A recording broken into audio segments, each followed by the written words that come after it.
Dan salah satu buktinya juga kan ada bahkan ya, ada paslon yang datang sendiri saja, tidak ada wakilnya. Tidak ada Sekalipun wakil, ya. ada klarifikasi bahwa ada sakit ya. Tapi bagi saya klarifikasi sakit mestinya itu sudah selesai ketika KPU itu menetapkan mereka. Karena ada syarat waktu mereka penetapan harus sehat jiwa dan raga. Dan itu harus dibuktikan dengan surat kesehatan dari dokter. Sehingga aneh kalau misalkan ada kandidat juga yang datangnya hanya sendiri.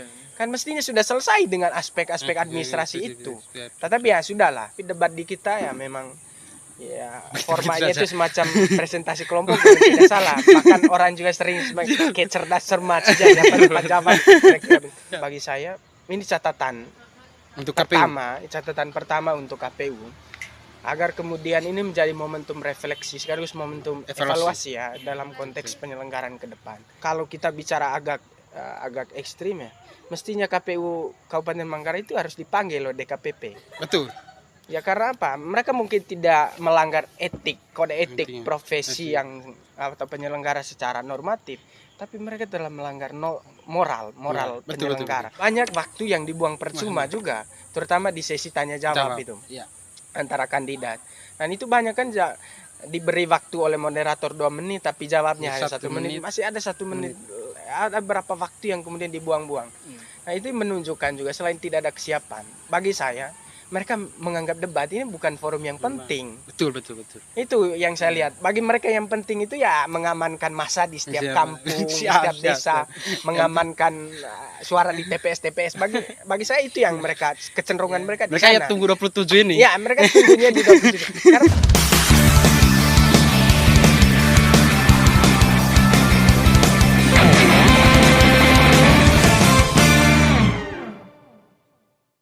selamat datang kembali di obrolan mahasiswa akhir. Baik teman-teman, kembali lagi bersama kami di tempat yang biasa kami merekam video pada sore hari ini, dan hadir bersama kami Sepnya Bang. Ini kedua kali, video kedua ya. Siap. Video kedua hadir bahas tentang hal-hal yang baru. Jadi akhir-akhir ini kita sudah ramai dengan situasi politik, situasi pilkada. Lalu yang paling menggugah kita semua, terutama para mahasiswa, adalah situasi debatnya. Bagaimana debat itu yang menunjukkan bahwa di mana eksistensi atau cara berpikir atau gagasan dari para calon-calon ini. Itu yang menunjukkan bahwa keberadaan kita sebagai mahasiswa itu untuk hadir di sana. Karena kita bisa melihat seperti apa pemimpin kita. Lalu hadir bersama kita Keno, juga ada teman Alvin. Kita di sini akan membahas soal debat yang baru-baru ini selesai, terutama di Kabupaten Manggarai, Provinsi NTT, bahwa sudah ada debat pertama kaitan pilkada pemilihan bupati dan wakil bupati di Kabupaten Manggarai. Baik, KE, mungkin langsung saja. Menurut KE terkait dengan debat yang sudah berlangsung atau sudah diadakan tanggal 30 kemarin itu, bagaimana tanggapan KAI terkait kita dari ini dari sudut pandang mahasiswanya terkait debat-debat itu? Mungkin ada hal-hal yang kita persoalkan atau ada hal-hal yang positif yang kita bisa bahas dan kita ada nilai tambahnya untuk kita sebagai mahasiswa, terutama di debat Manggarai ini yang tanggal 30 baru-baru. Oke, baik. Terima kasih. Yang pertama terima kasih sekali lagi ke teman-teman OMA yang sudah mengundang kita atau mengundang saya untuk kedua kalinya. Jadi pada kesempatan ini sekali lagi saya ucapkan terima kasih.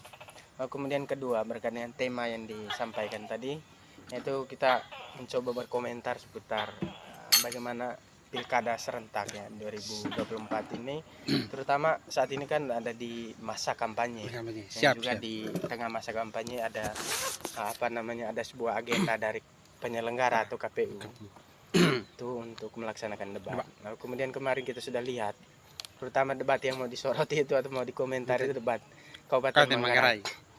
Jadi kalau kita lihat dari prosesnya, tanggal berapa kemarin 30. Itu? Tanggal 30 atau tanggal 30 ya? 30. 2 hari lalu. Oktober, 2 hari lalu. 2 hari lalu itu ada debat.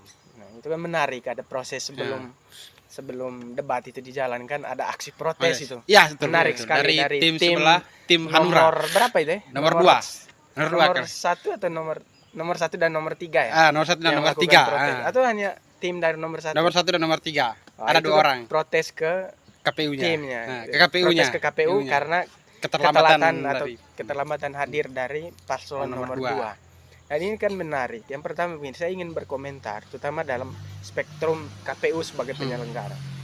Yang pertama, kejadian ini sebetulnya kalau bahasa saya sih dalam tanda kutip ya, memalukan sekali ya. Iya. Bagaimana sebuah forum besar, forum yang dimana itu gak agenda bernegara ya, menurut saya, karena itu diselenggarakan oleh institusi atau lembaga negara.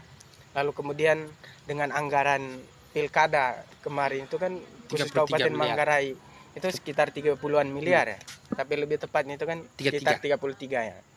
Lalu kemudian kalau kita baca itu memang itu kejadian semestinya tidak ada kejadian seperti itu kalau memang dari penyelenggara itu bisa memanage dengan baik. Tapi ini kejadian memalukan.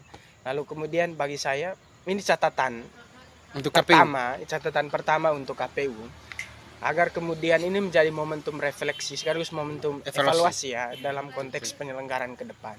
Karena bagaimana mungkin forum debat yang kita anggap itu adalah momentum bagaimana antara kandidat ini saling mengupas ide, visi misi dan juga orientasi kekuasaan mereka ke depan. Tetapi terganggu karena proses seperti ini. Dan selain itu juga saya ingin berkomentar terutama soal KPU. Bagi saya kalau kita bicara agak ekstrim ya, mestinya KPU Kabupaten Manggarai itu harus dipanggil oleh DKPP. Betul.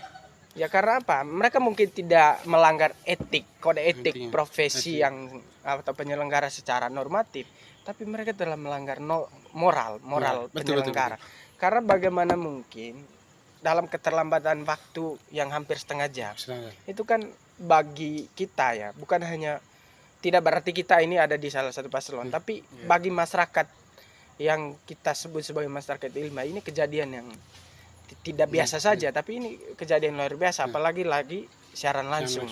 Dan itu disaksikan oleh satu Indonesia bahkan seluruh dunia. Pasti kan ada orang Manggarai diaspora yang ada di luar Indonesia, siap. Yang kemudian mereka juga pada saat yang sama bisa menonton itu, dan itu disaksikan oleh satu dunia sebetulnya. Dan ini kejadian yang luar biasa. Itu komentar saya pertama dulu terkait dengan pilkadanya. Terutama soal penyelenggara itu penting. Komisioner harus evaluasi itu IO-nya, terutama panitia yang mengurus itu. Lalu terkait dengan itu tadi bahwa KPU itu sudah kita bisa katakan bahwa mereka sudah melanggar moralnya mereka sebagai yang mengatur atau melaksanakan kegiatan ini, tetapi mereka sendiri yang berusaha untuk meniadakan aturan itu, bahwa sebenarnya sudah dijadwalkan dan sudah keluar poster jam 10 kita sudah mulai debat, tetapi dalam keberlangsungannya itu 10.30 berapa baru mulai itu debat, dan itu pun dimulai karena ada yang melakukan aksi protes. Lalu terkait dengan misalnya tanggapan terkait dengan paslon yang melakukan protes dan juga paslon yang diprotes ini, menurut bagaimana mereka ini? Apakah mereka ini sudah layak atau mereka diganti saja dari calon ini? Yang pertama begini, saya ingin berkomentar dari perspektif itu sebagai hak, hak dari peserta, di mana ini kan ada paslon dan timnya. Apa yang dilakukan oleh tim-tim itu bagi saya normal saja sebagai bentuk kekecewaan mereka karena dianggap hak mereka itu dianggap tidak disetara atau tidak mendapat perlakuan adil di situ. Lalu kemudian dalam konteks itu saya tidak punya kapasitas juga untuk mengatakan mereka tidak pantas. Tapi yang pasti bahwa mereka di sana itu hadir karena memang atas dasar undangan penyelenggara KPU. Dan itu adalah forum yang dibuat oleh KPU memang dalam konteks bagaimana menajamkan visi misi paslon untuk kemudian diucapkan ke publik. Kalau saya di situ sih, saya tidak mengatakan bahwa apakah mereka itu harus didiskualifikasi atau apa. Tidak juga, itu hanya normal saja, itu bentuk protes. Tinggal itu tadi yang kita bilang tadi bahwa ini momentum evaluasi dari KPU ya, supaya ke depan itu tidak ada lagi, bukan hanya di debat kedua tapi untuk proses pilkada ke depan. Karena debat itu juga kan bagian dari edukasi politik ya, politik bagaimana menjalankan fungsi pendidikan politik ke konstituen atau ke masyarakat. Jadi itu. Lalu terkait dengan itu tadi bahwa sudah dijelaskan oleh KE panjang lebar terkait dengan konstitusi atau penyelenggaranya. Lalu kita kembali kepada calon tadi seperti saya jelaskan bahwa situasi debat seperti yang saya juga menontonnya juga saya belum mendapatkan poin apa yang mau mereka sampaikan kepada kita. Terutama saya sebagai mahasiswa, ini sudut pandang saya sebagai mahasiswa kayak. Saya tidak melihat apa visi yang mau mereka arahkan. Mereka yang menjelaskan visi dan misi dalam gambaran umum. Bahwa itu sudah kita bisa sampaikan juga kita sebagai mahasiswa. Tapi bagaimana mereka yang notabene sebagai pemimpin, mereka belum bisa menyampaikan itu. Mungkin dari kayak bisa mengarahkan kami atau menjelaskan kepada kita semua terkait hal-hal itu. Apakah mereka ini kurang persiapan kah? Atau memang sudah disetting untuk begitu-begitu saja debatnya. Sehingga ada komentar juga kemarin setelah debat itu, debat Kabupaten Manggarai ini seperti presentasi kelompok, bukan debat, presentasi kelompok. Bahwa kita diskusi saja. Kamu bagaimana? Setuju yang ini, setuju yang itu, bukan berusaha untuk mempertahankan bahwa Manggarai harus dibuat seperti ini, Manggarai harus dibuat seperti itu. Ini dari kayak ada tanggapan terkait itu. Baik, terima kasih. Kalau kita bicara soal debat ya, memang secara umum konsep debat ini kan hadir dari bagaimana paradigma demokrasi itu kan terus mengalami dinamika. Dan kalau kita bicara dalam konteks negara-negara yang sudah maju kayak Amerika yang kita sering sebut sebagai championsnya demokrasi, itu kan debat di sana itu kan beda dengan kita di sini. Itu antara kandidat itu saling counter narasinya itu dan saling menajamkan, mencoba menginterupsi satu sama lain, itu kan tajam sekali. Tapi debat di kita ya memang ya formatnya itu semacam presentasi kelompok, tidak salah. Bahkan orang juga sering kayak cerdas cermat saja dapat jawaban. Lalu kemudian kemarin kalau kita baca ya, memang kalau dilihat dari apa yang terjadi di panggung, memang betul tadi seperti yang host bilang tadi bahwa semacam tidak ada persiapan itu dari mereka. Dan hemat saya apa yang terjadi karena banyak waktu yang dibuang percuma juga, terutama di sesi tanya jawab itu antara kandidat. Dan itu banyak kan diberi waktu oleh moderator 2 menit tapi jawabnya hanya 1 menit. Masih ada 1 menit. Ada berapa waktu yang kemudian dibuang-buang. Nah itu menunjukkan juga selain tidak ada kesiapan, bagi saya mereka menganggap debat ini bukan forum yang penting. Betul. Itu yang saya lihat. Bagi mereka yang penting itu ya mengamankan massa di setiap kampung, di setiap desa, mengamankan suara di TPS. Bagi saya itu yang mereka kecenderungan mereka di sana. Mereka ya tunggu 27 ini. Ya, mereka tunggunya di 27. Karena kalau mereka menjadikan debat sebagai momentum untuk kemudian itu bagian dari cara untuk menggait pemilih atau menarik simpati pemilih, mestinya itu dimanfaatkan dengan baik. Tapi yang terjadi kan tidak. Dan salah satu buktinya juga kan ada paslon yang datang sendiri saja, tidak ada wakilnya. Sekalipun ada klarifikasi bahwa ada sakit ya. Tapi bagi saya klarifikasi sakit mestinya itu sudah selesai ketika KPU itu menetapkan mereka. Karena ada syarat waktu mereka penetapan harus sehat jiwa dan raga. Dan itu harus dibuktikan dengan surat kesehatan dari dokter. Sehingga aneh kalau misalkan ada kandidat juga yang datangnya hanya sendiri. Kan mestinya sudah selesai dengan aspek-aspek administrasi itu. Tetapi ya sudahlah, ini bagian dari catatan sejarah kita dan juga bagian dari proses penyelenggaraan demokrasi kita.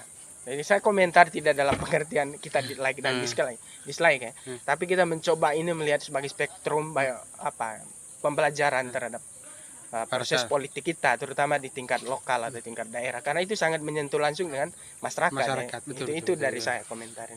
Lalu kayak terkait mungkin kita nonton ada video yang beredar di sosial media, video-video yang tim pemilih. Kita tidak melihat, saya secara pribadi di situ kami tidak melihat ada mahasiswanya.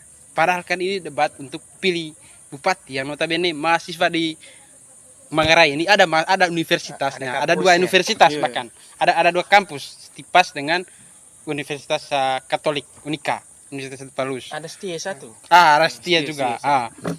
Bahwa kita tidak melihat kehadiran mahasiswa di sana. Ini juga patut dipertanyakan bahwa seperti yang kayak sampaikan tadi, mungkin tidak ada persiapan atau memang kita hanya buat secara formal, ini formalitas lah, karena ada tuntutan dari atas kita buat debat, lalu kita hanya menghadirkan tim ses dengan calon tanpa menghadirkan tim intelektual yang notabene mahasiswa ini orang yang paling istilahnya paling kritis lah dibandingkan, bukan berarti tim ses lebih di bawah mahasiswa, tetapi bapak orang yang paling netral itu sekarang itu adalah mahasiswa dibandingkan tim ses ini. Bagaimana menurut Kai terkait ini? Ya kalau itu kan itu lebih ke panitianya, panitia penyelenggara, terutama KPU. Kan itu tadi kita bilang apa ya, banyak catatan untuk KPU dalam konteks penyelenggaraan debat ini. Termasuk soal itu undangan yang mereka sampaikan atau undangan yang mereka berikan. Kalau yang hadir di ruang debat itu kan selain paslon hanya undang-undang Forkopimda yang kemudian kita lihat hadir di apa namanya di ruang debat itu, dan juga tim ses. Kayak semacam tidak ada kelompok lain. Misalkan salah satu elemen terpentingnya tuh kelompok pemuda atau mahasiswa ya. Padahal kan di sana ada kampus. Bagi saya ini catatan untuk KPU Kabupaten Manggarai ya. Untuk ke depan itu mungkin penting karena di beberapa debat termasuk di debat Pilgub kemarin ya, ada undang itu untuk mahasiswa, kelompok pemuda ya minimal. Mungkin kemarin juga di pilkada di debat kemarin ini ada ya dari kelompok kelompok pergerakan Cipayung diundang. Tapi hemat saya tetap diundang juga kampus. Karena apa? Karena bagi kita tempat terbaik untuk mengulas ataupun menguliti juga hasil perdebatan mereka itu diskusi para pemuda.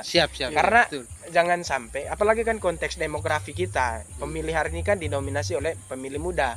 Jadi salah satu melibatkan mereka itu kan di ruang-ruang debat seperti itu, mereka dihadirkan sekalipun hanya sebagai penonton, tapi kan sudah cukup untuk kemudian mereka melihat secara langsung ya, bukan kalau yang lihat melalui media sosial, melalui kanal-kanal YouTube atau pensiaran live itu kan sudah banyak termasuk kita ini.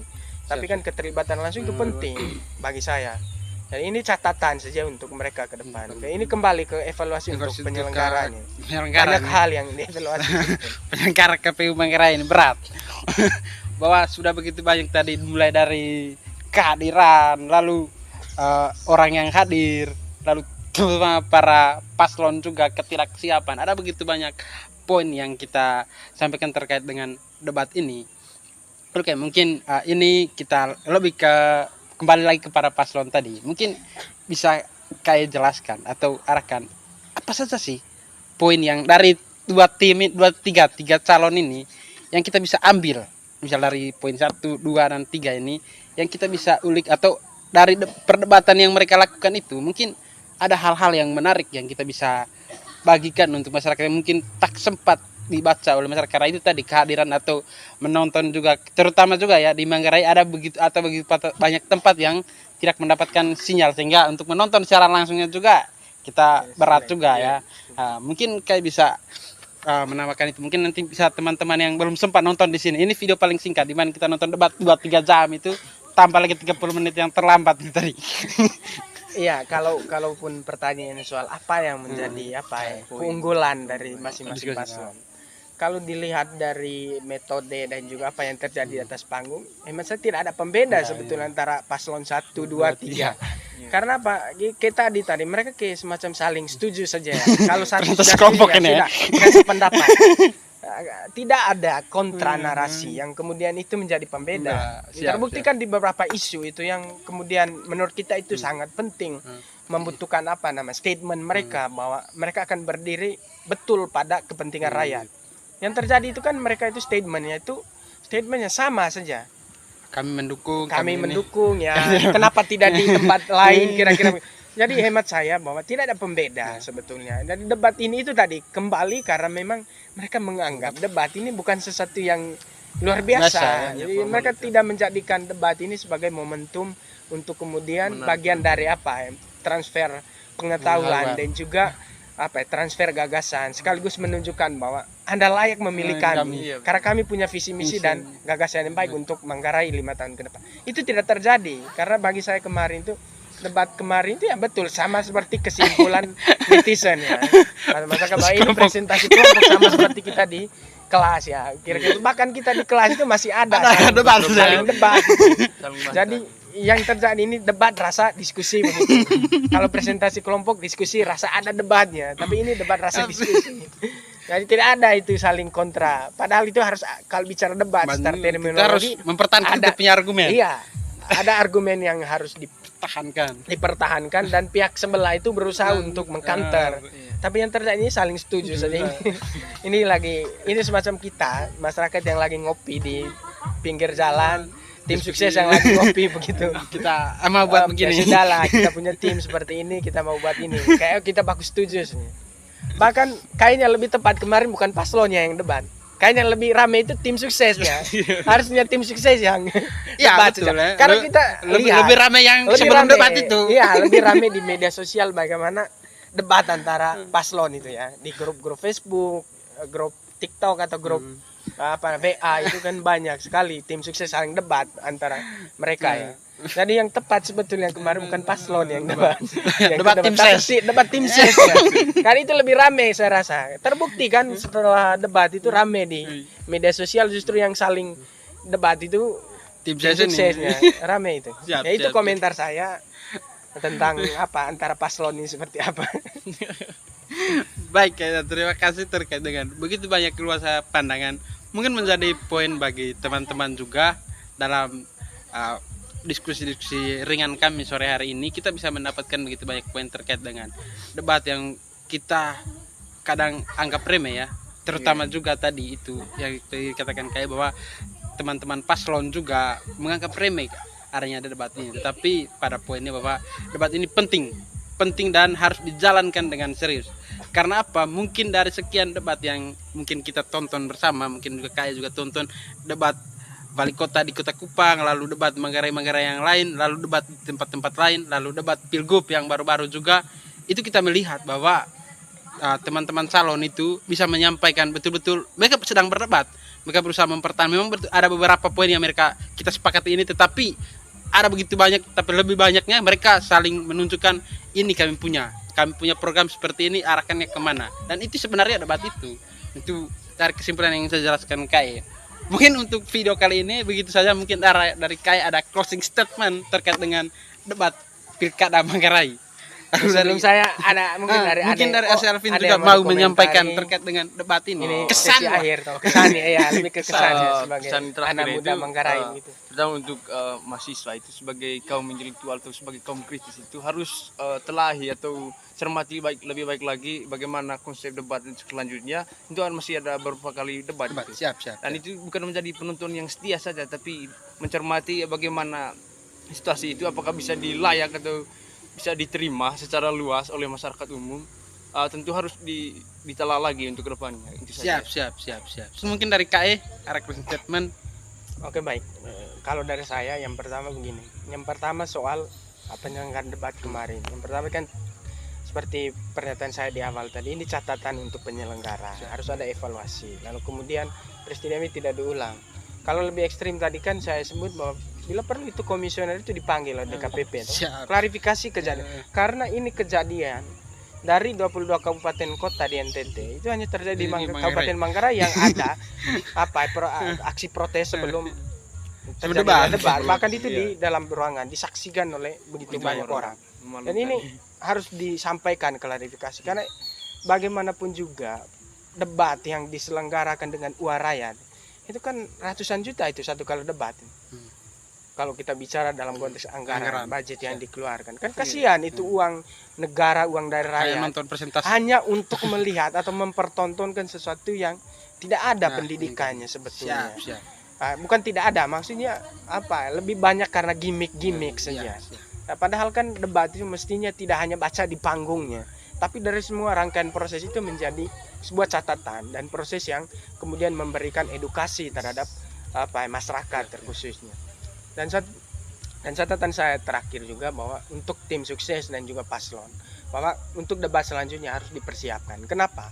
Karena debat ini kan momentum adu gagasan, momentum penajaman visi misi, dan juga momentum bagaimana Anda sering sebut itu politik kita ada politik gagasan. Aspek di mana itu ditunjukkan sebagai politik gagasan ya saat Anda di debat. Itu harus tunjukkan betul bahwa saya ini hadir tidak hanya karena popularitas, tidak hanya karena kekuatan logistik yang besar, tapi karena memang saya punya gagasan, atau dalam bahasa yang agak ekstrim, saya punya otak memang untuk memimpin daerah saya. Kira-kira begitu loh. Dan ini catatan terpenting bagi saya dan juga saya pikir bagi kita semua lah. Dan juga untuk anak muda, bagi saya ini catatan ke depannya untuk kemudian tanggal 27 itu menentukan pilihannya dengan secara baik. Plus minus itu sudah pasti ada. Tapi dari proses yang terjadi selama debat bisa kita ambil intisari siapa sebetulnya benar-benar berpihak pada kepentingan masyarakat, dan siapa yang sebetulnya hanya mengatasnamakan kepentingan rakyat. Itu bagi saya. Tapi walaupun banyak catatan, kita mengapresiasi atas terselenggaranya debat kemarin, karena itu momentum bagi kita juga, sehingga kita juga ada semua dan juga untuk paslon dan juga KPU. Itu dari saya. Semoga ke depan demokrasi kita, demokrasi lokal kita lebih baik lagi. Ini kan kita masuk di fase konsolidasi demokrasi menuju Indonesia yang lebih baik. Dan itu harus dimulai dari demokrasi lokalnya. Itu harus ada pembangunan yang secara kualitatif itu bisa membawa kita ke sana. Bukan hanya secara kuantitatif bahwa 5 tahun sekali kita akan ada pilkada, tapi tidak ada perubahan secara substansi atau secara kualitatif. Itu dari saya. Baik, terima kasih. Baik, terima kasih kepada KE juga. Malvin sudah banyak kita diskusi tadi terkait dengan debat pilkada. Mungkin bagi teman-teman ini hanya video singkat, tapi utuh juga dari evaluasi dari teman-teman. Mungkin ada pemikiran bisa disampaikan di komentar, obrolan mahasiswa akhir. Sekian dan terima kasih. Bye bye.